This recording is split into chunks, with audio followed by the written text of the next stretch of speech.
Una de las mejores cosas que te pueden pasar en la vida es estar confundido, porque es ahí cuando te cuestionas y posteriormente emprendes la búsqueda más importante de tu vida, la búsqueda de quién eres, qué quieres y hacia dónde vas. Juntos aprenderemos de la experiencia de vida de otras personas en todo tipo de situaciones que nos ayuden a descifrar nuestro mapa, porque cuando no sabemos qué hacer o qué camino tomar, lo mejor es relajarnos y escuchar. Yo soy Camila Islas y esto es Sinceramente, ni yo sé. ¿Cómo están? Bienvenidos a un episodio más de Sinceramente Ni Yo Sé. De verdad me da muchísimo gusto que nos estén acompañando otro miércoles. El día de hoy traemos un tema complicado, pero interesante, pero que aparte yo sé que les va a llamar muchísimo la atención porque se desencadena de todo este mundo de las redes sociales que empezamos a ver, sobre todo a partir de la red social Twitter, donde se empezó a dar con muchísima más fuerza. Vamos a hablar de la cultura de la cancelación y el impacto que esta cultura de la cancelación llega a tener en la salud mental. Y para eso nos acompaña el psicólogo titulado de la UNAM, Efraín Fernández. ¿Cómo estás, Efraín? Buenos días. ¿Qué tal, Camila? Pues me da mucho gusto estar contigo esta mañana, este día con toda tu audiencia, pero sobre todo contigo. Déjame decirte que aprecio mucho a la comunidad universitaria, a la comunidad nicolaíta, y cada que tengo la oportunidad de estar precisamente por sus campus, me encanta ver a los jóvenes que van, vienen, están inquietos, que se van a consumir muchos carbohidratos que no se los recomiendo desde el punto de vista de la salud mental, pero bueno, pues la verdad que me encanta, en serio, estar contigo este día. Y a mí también me encanta tenerte en este espacio, Efraín, sobre todo porque, como ya lo hemos platicado antes de entrar aquí al aire, es muy importante este tema, sobre todo por los impactos que llega a tener en la salud mental, ¿no? Por ejemplo, te comparto que en el 2020 la revista Harper's publicó un artículo en el que citaban a varios intelectuales y decían que la cultura de la cancelación limitaba la búsqueda del nuevo conocimiento y que también tenía un impacto negativo en el pensamiento crítico, en el pensamiento complejo de las personas. Y si bien sabemos que hay acciones que están mal, por ejemplo, la transfobia está mal, el matar a otra persona está mal, yo creo que es importante que aclaremos que este episodio va enfocado hacia aquello que podemos llegar a decir por nuestra formación, por lo que aprendimos en casa desde chiquitos, un comentario desatinado tal vez en redes sociales y que de ahí se deriva la cultura de la cancelación y de ahí el miedo a equivocarnos. Entonces, no sé si para empezar nos podrías definir a todos, para ti, ¿qué es la cultura de la cancelación? Pues mira, creo que tienes mucha razón. Esta cultura de la cancelación, que cuando uno investiga muy a fondo precisamente desde cuándo se viene presentando, pues encontramos que tiene antecedentes de antaño, desde quizás de los 60s, de los 70s.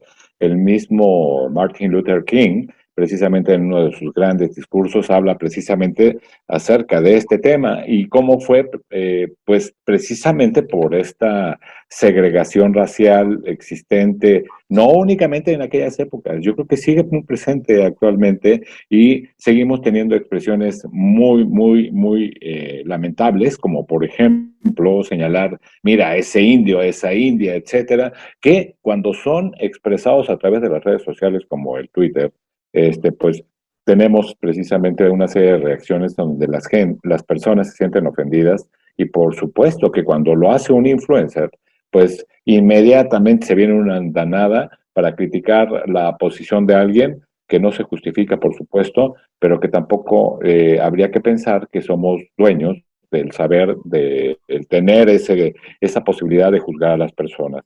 Esta cultura de la cancelación, como bien lo dices, hoy está cobrando mucha fuerza y sobre todo precisamente con acontecimientos que nos dan las redes sociales. Las redes sociales no tienen más allá de 15, 20 años con un poder muy fuerte para estar en una plaza pública virtual en donde todos tenemos la posibilidad de expresarnos. Y mira, algo que debiéramos de tomar en cuenta es precisamente que pues está este tema de la posverdad. ¿A lo que me refiero? Pues ni más ni menos de que no teniendo todo el contexto para expresar algo, pues de repente tomamos verdades que no lo son y en ocasiones hacemos un muy mal uso acerca precisamente de la red social para empezar a meter fake news, y entonces cuando mandamos falsa información para tener un privilegio en algo, pues esto se desvela muy rápido y de alguna manera pues empieza a haber mucho ruido, mucho movimiento en las redes sociales. Hoy sabemos, ni más ni menos, que esta cultura de la cancelación, en donde masivamente nos vamos a criticar la postura de alguien, hoy en Estados Unidos priva la supremacía blanca, por supuesto que es lamentable que siga presentándose este tipo de cuestiones, y entonces señalar a aquellos porque tenemos un color de piel distinto, porque tenemos una conformación física distinta, pues entonces sabernos que somos esos dueños. Ya tenemos en la Segunda Guerra Mundial pues expresiones lamentabilísimas, como fue precisamente en esta matanza que llevó a cabo el señor Hitler, precisamente contra la comunidad judía, y pues el hecho de haber mandado asesinar a cerca de 8 millones de personas por esta condición de creencia, de raza, de posición social, pues es inadmisible. Y hoy lo seguimos haciendo, Camila. Entonces, hoy en día nadie nos salvamos. Tenemos en México expresiones muy claras, como aquella del 2019 en Palacio de Bellas Artes, cuando una persona expone en Palacio de Bellas Artes toda una colección de pinturas hacia la figura de Emiliano Zapata, y una de ellas precisamente con ciertos rasgos femeninos, y eso fue motivo precisamente para que esta persona, Fabián Chaires, pues fuera criticada ampliamente y casi la proscriben de la sociedad. Entonces, del tema hay muchísimo que hablar, pero en sí, concluyo, la cultura de la cancelación, pues es precisamente que alguien se toma la libertad, en cierto modo, para cancelar así a las personas, para dejarlas de lado, y a partir de ahí se viene toda una andanada de críticas que lamentablemente desde el punto de vista de la psicología clínica, pues le pegan al bienestar emocional de las personas, y con graves resultados, porque pues puede irse precisamente hacia trastornos de depresión o trastornos de ansiedad. Entonces son datos muy reveladores que son lamentables. Perdón que haya hablado tanto. No, está perfecto. De hecho, me encantó sobre todo esta parte en la que abordas el tema de las redes sociales, porque efectivamente este tema ha tomado más fuerza ya con todo este mundo de las redes sociales, el linchamiento mediático. Y yo creo que aquí el problema es ver por qué esa persona cree lo que cree, qué hay detrás o por qué fue que aprendió lo que aprendió, porque finalmente tú de niño absorbes lo que ves en casa, lo que creen tus papás o lo que cree cualquier adulto que estuvo involucrado en tu crianza, y tú creces con esa idea que para ti es normal, sales a este mundo de redes sociales o a esta actualidad, lo dices y simplemente por el hecho de creer lo que crees hay un linchamiento. Y yo creo que lo más grave de todo, o lo que yo he notado, es que muchas veces nadie te explica por qué te equivocaste. Simplemente es el te cancelo porque tú estás mal y punto, y ya te dejo de seguir y dejo de consumir tu contenido, o hasta peor, ¿no? Porque finalmente tú trabajas en los medios de comunicación, sabes que hay personas a las que les vas a caer bien, hay personas a las que les vas a caer mal, pero finalmente también vienen toda esta ola de comentarios ofensivos que llegan a tener un impacto en la salud mental de las personas, como tú bien lo decías.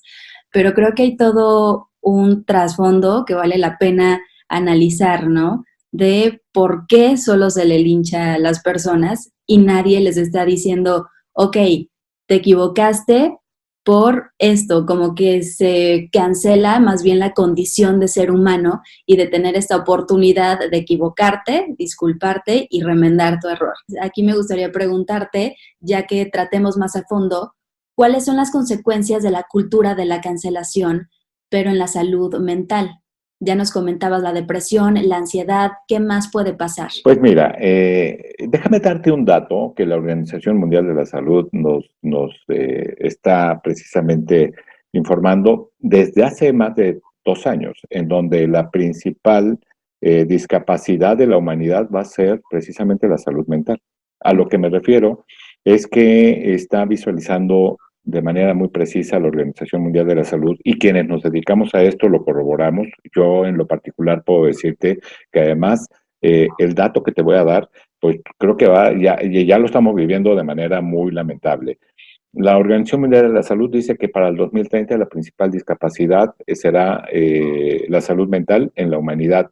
Y en ese sentido, la depresión y la ansiedad se estarán presentando de manera muy, muy, muy fuerte en la vida de las personas. Hoy esto ya está ocurriendo, Camila.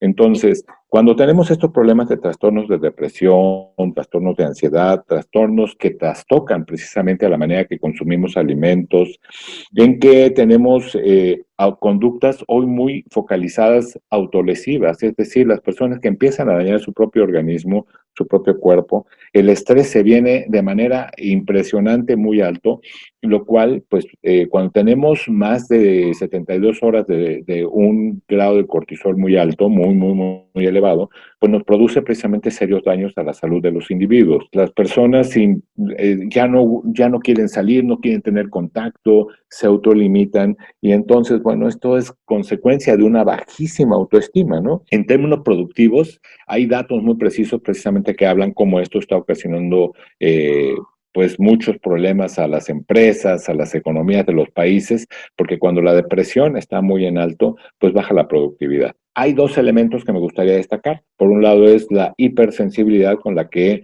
nos recibimos la información, entonces somos muy hipersensibles para todo descalificarlo y todo tomarlo como si nos estuvieran atacando.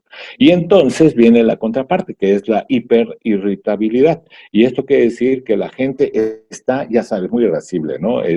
Me dicen algo e inmediatamente actúo. ¿Por qué? Porque el sistema límbico, a través de la amígdala cerebral, responde precisamente atrapando estas emociones. Y entonces, como lo dice Daniel Goleman, pues no tenemos esa facilidad para gestionar adecuadamente las habilidades socioemocionales. Entonces nos irritamos, vamos a los golpes, vamos a dañar a las personas, viene toda esta consecuencia que sobre todo, como tú lo comentas, y para no salirme del marco de lo que estamos hablando, pues en redes sociales le pegan tremendamente a las personas, para que inclusive, lamentablemente hoy en día, estemos viviendo inclusive suicidios, ¿no?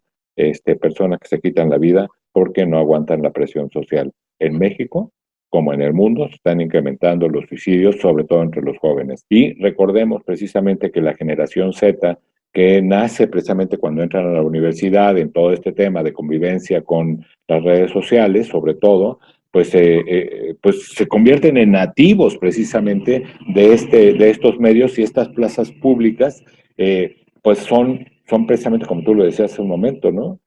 Propicias para cuando alguien no está de acuerdo con el otro, entrar en un ciberbullying. Entonces, bueno, eso es gravísimo. Ahorita mencionábamos que la cultura de la cancelación tiene impactos en la salud mental, en la productividad de las personas, pero entonces el miedo a equivocarte por justo tener temor a esta cultura de la cancelación también te lleva a limitarte demasiado, ¿no? Sí, sí, sí, tienes toda la razón. Insisto, es una consecuencia para que dé precisamente en una autoestima muy baja, que recordemos que la autoestima es el pilar de la salud mental, Camila. En ese sentido, pues las consecuencias son tan graves como las que yo mencionaba hace un momento. Es el reto que tiene la Universidad Michoacana de San Nicolás de Hidalgo, como muchas otras universidades, para que cuide a sus comunidades, como con una psicoeducación. Y tú lo que estás haciendo a través de tu podcast es precisamente estar en este marco del reto que tenemos todos los que nos dedicamos a la salud mental, precisamente de llevar a cabo una psicoeducación. Hoy lo que estás haciendo a través de este podcast es precisamente abrevándole al tema de la psicoeducación. Si la gente no entiende que un comentario daña la salud mental de las personas, un comentario que tiene una mala intención, una mala fe, mira, lo reduzco, así me voy a ir un pensamiento muy reduccionista. ¿Qué pasa cuando en la familia papá y mamá se enojan? No, pues se divide la familia y los hijos entran en crisis. Es correcto. Y generalmente una de las conductas que tienen cuando no tenemos esta habilidad socioemocional bien ganada, bien fortalecida, pues papá le quita la palabra a mamá o mamá le quita la palabra a papá, como pues enmudeciendo, haciendo un mutismo selectivo y entonces, híjole, divide, como tú bien lo dices, a la familia. Y entonces los que la padecen son los hijos, independientemente de que lo viva también papá o mamá. Pero así de grave es el tema, ¿no? Hoy no sabemos ni más ni menos tener una habilidad socioemocional que nos permita privilegiar la comunicación, que es uno de los elementos fundamentales para la salud mental. Una comunicación asertiva, propositiva, que nos lleve, como lo decía Aristóteles, ¿no? No digo todo lo que pienso lo que digo. Y en ese sentido, precisamente el sistema límbico en el cerebro rapta las emociones, los estímulos y actuamos impulsivamente. Hay Claro. una serie de técnicas que me gustaría más adelante en otro programa decirte cómo podemos, evidentemente, cuidar nuestra habilidad socioemocional o cómo fortalecerla a través de prácticas muy claras y muy precisas como parte de esta psicoeducación, mi querida Camila. Claro, Efraín. Y justo aquí te quiero hacer otra pregunta que al menos para mí, y yo siento que para todas las personas que nos están escuchando es muy importante. Porque, a ver, justo hace rato te decía, el problema es que nadie te dice por qué te equivocas. Solo se te juzga, se te señala y se te cancela. Entonces, en esta cuestión, y hablando de la psicoeducación y de que es importante tener comunicación asertiva, ¿cómo puedes lidiar o cómo puedes tratar o convivir con aquellas ideas con las que tú no estás de acuerdo? ¿O cómo expresar aquello que no estás de acuerdo para no tener estas actitudes violentas hacia la otra persona y sí poder dar tu punto de vista y decir no estoy de acuerdo con lo que me estás diciendo? Mira, aquí lo que necesitamos entender, en principio de cuentas, es que los individuos no actuamos porque estamos conformados físicamente como nos vemos unos a otros Ujú. y de alguna manera, pues, pues tienes una presencia que puede ser muy, muy abierta o muy cerrada. Me refiero precisamente a tratar de presentarte como una persona empática con los demás o no, o muy, muy agresivo con los demás. Pero todo eso obedece precisamente a una condición del funcionamiento cerebral, Camila. El cerebro representa el 2% de la masa corporal, tiene 86.000 millones de neuronas en la edad adulta, y esto lo menciono siempre sencillamente porque es muy complejo el funcionamiento de nuestro cerebro. En ese sentido, muchos de nuestros pensamientos superiores están dictados por el neurocórtex prefrontal, precisamente del lado derecho, muy, muy cerca de la zona orbital, y en ese sentido, cuando no tenemos la posibilidad de dejar que el neurocórtex prefrontal actúe porque el sistema límbico atrapa todas las emociones y los estímulos, ahí es donde evidentemente se presenta un conflicto muy, muy severo para que, como tú bien lo dices, híjole, no nos refrenemos a, y sobre todo los jóvenes, de alguna manera, a veces precisamente porque socialmente no recibieron un muy buen ejemplo de sus padres en las familias y la misma sociedad no le está proveyendo esa condición. Porque si no entendemos que biológicamente actuamos desde el punto de vista, como yo lo menciono, del funcionamiento cerebral, pues tampoco tenemos la posibilidad de entender por qué estamos actuando de esta forma. Cuando de alguna manera acudes con el profesional de la conducta humana y te empieza a decir, cuidado, o sea, hay que entender que actuamos porque pues somos entes biopsicosociales y en esa triada hay elementos que nos permiten entonces sí ir educando poco a poco. Hoy lamentablemente tenemos un contexto social muy agresivo, Camila. Sí. Tenemos un presidente de la República que todas las mañanas, lamentablemente, señala, descalifica, corrompe posiciones, tiene medias verdades, está en esta posverdad que le hace mucho daño a la sociedad. Es el primero que polariza a una sociedad y entonces ahí ya tienes un mal ejemplo. Sí. Evidentemente no estoy juzgando una posición ni estoy criticando una figura presidencial, pero está quien le asesora desde el punto de vista de la comunicación social, lo está asesorando muy mal. Y punto número dos, desde el punto de vista biológico, los alimentos que hoy tomamos no permiten funciones cerebrales adecuadas para que haya un razonamiento y un pensamiento superior que reflexionemos mejor las cosas. Estamos llenos de carbohidratos, llenos de azúcares, y eso lamentablemente no permite que haya funciones sinápticas muy importantes para efectos de privilegiar el pensamiento superior. Ujú. Entonces, hay un caldo ahí de cultivo que lamentablemente, como tú bien dices, nos hace manifestarnos inadecuadamente, y entonces vivimos en una sociedad, diría yo, cuidando el término, muy tóxica, ¿no? En donde efectivamente efectivamente descalificamos muy fácilmente y no ponemos esa contraposición, que por cierto, hay una contraposición muy importante de aquellos que de alguna manera privilegian un pensamiento más razonado, más solidario, que el señor Barack Obama, por cierto, descalificado, que de alguna manera lo que nos dice es, hagamos la contraparte precisamente a esta cultura de la cancelación, pero también cuando se dogmatiza y se convierte uno en dueño de esa verdad, pues termina uno perjudicando el tema. Necesitamos abrevar todos los días, reflexionar, generar una inteligencia emocional adecuada para que de alguna manera nuestras habilidades socioemocionales no nos lleven a esto.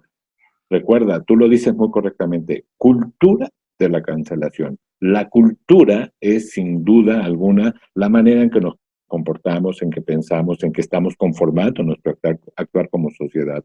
Y eso necesitamos modificarlo como las culturas, desde en particular punto de vista, se modifican generacionalmente, Camila. Estoy totalmente de acuerdo con lo que mencionas, que esto que estamos viviendo sí genera como un caldo de cultivo para que se dé toda esta situación tan violenta en redes sociales que aparte permea nuestra realidad cotidiana, pero también decías ahorita que el presidente solía polarizar al país. Es incluso algo que él ha admitido, pero lo que sí me parece muy importante agregar, que si bien sí vivimos en un país muy dividido, que estamos viviendo tiempos difíciles, definitivamente en México no estamos viendo cambios ni en materia de seguridad ni en materia de salud, estamos realmente sumergidos en una crisis. Me parece muy importante, no sé cómo lo veas tú, Efraín, pero a veces siento que como sociedad tomamos una postura bastante infantil al siempre querer culpar de todo al gobierno o a los de arriba. Y creo que es muy importante justo entrenar este pensamiento crítico de decir, sí, ellos tienen parte de responsabilidad, pero yo también tengo parte de responsabilidad de lo que estoy viviendo y de lo que está pasando en el país. Y justo, o sea, aterrizándolo en esta cultura de cancelación, esta ya es una pregunta que me encantaría que me respondieras como una persona que trabaja en los medios de comunicación. ¿Tú consideras que la libertad de expresión se ve afectada por esta misma cultura de la cancelación? Sin duda alguna, sí se ve afectada precisamente por lo que tú dices, porque hace falta privilegiar el pensamiento crítico. Recordemos que pensamiento crítico implica que conocimiento, implica que análisis, implica reflexión, implica tolerancia, tejer precisamente una red que nos permita en medio de las diferencias respetar lo que el otro piensa, pero cuando está sustentado esto que se menciona, cuando una persona critica, y el presidente lo ha hecho, el presidente Andrés Manuel López Obrador ha cancelado a diferentes comunicadores porque no están de acuerdo con él, Es- ¿no? Entonces es más fácil sacarlo del medio. ¿Por qué? Porque se vuelve una persona incómoda. Insisto, no hay que tenerle miedo a la crítica, hay que privilegiar la crítica. Y hoy esos agentes de cambio, mi querida Camila, son personas como tú, Camila Hernández, que de alguna manera tiene este podcast que es propositivo para abordar temas que nos interesan a todos. ¿Por qué? Porque lo que necesitamos es construir una sociedad que vaya precisamente dentro de las diferencias que puedan existir, los consensos que nos permitan crecer. No hay que tenerle miedo al disenso, hay que aprovecharlo. Cuando las personas todas piensan igualito, no avanzamos, ¿eh? Lamentablemente no avanzamos. Entonces, yo lo que creo es que cuando veo esa vida universitaria como la de la comunidad nicolaíta, inquieta, pujante, inconforme, contestataria, esos son los que yo amo. Ujú. Esa comunidad es la que yo quiero mucho. ¿Por qué? Porque de alguna manera son los que van a dar las respuestas a ese status quo que hoy no está haciendo bien las cosas. Y me refiero a la clase política. Claro, Efraín. Pues te agradezco muchísimo tu tiempo, que vengas a compartirnos todo tu conocimiento. Y esta pregunta siempre me gusta hacérsela a todos mis invitados y a todas mis invitadas. ¿Con qué mensaje te gustaría que se fueran todas las personas que nos escucharon o que nos vieron el día de hoy? Mira, el único mensaje que, bueno, no soy para dar un mensaje, pero sí puedo dar un comentario muy general en donde les puedo decir, por favor, como diría Aristóteles, no digas todo lo que piensas, piensa lo que vas a decir. Perfecto, muchísimas gracias, Efraín, por todo. Y oye, las personas, ¿en qué redes sociales te pueden seguir? ¿En dónde pueden ver tu trabajo? Cuéntanos. Mira, estoy para todos. Yo soy un tuitero de empedernido, mi querida Camila, y me van a encontrar, va, EF Palacios. Ahí me van a encontrar. En Facebook también interactúo y participo como Efraín F. Palacios. Y también estoy en LinkedIn. Procuro hacer de las redes sociales una plaza pública que me permita hacer comunidad con aquellas personas propositivas. Cuando veo que alguien está cancelando a alguien, simple y sencillamente, pues evidentemente, pues no tocó ese espacio y doy mi punto de vista para sumar, no para dividir ni polarizar. Perfecto, muchísimas gracias por todo, Efraín. Me encantó tenerte en este espacio y espero que pronto regreses para compartirnos más de estos temas tan interesantes. Claro que sí, será un privilegio hacerlo, Camila. Te felicito por tu programa y para toda la comunidad nicolaíta que te escucha y sigue, bueno, pues tienen en mí una persona que con mucho gusto les puede compartir lo que la vida me ha regalado. Gracias por todo, Efraín, y también mil gracias a todas las personas que se quedaron con nosotros escuchándonos hasta el final. Les recuerdo que también nos pueden seguir en las redes sociales del podcast, en Spotify, Instagram y también en Facebook. Me encuentran como Sinceramente Ni Yo Sé. O si ustedes son más visuales, váyanse a mi canal de YouTube. Ahí estoy como Cams Islas. Y que no se les olvide que todos los miércoles a las 5 p.m. nos escuchamos a través de Radio Nicolaita. Como siempre, les mando toda mi buena vibra y nos vemos muy pronto.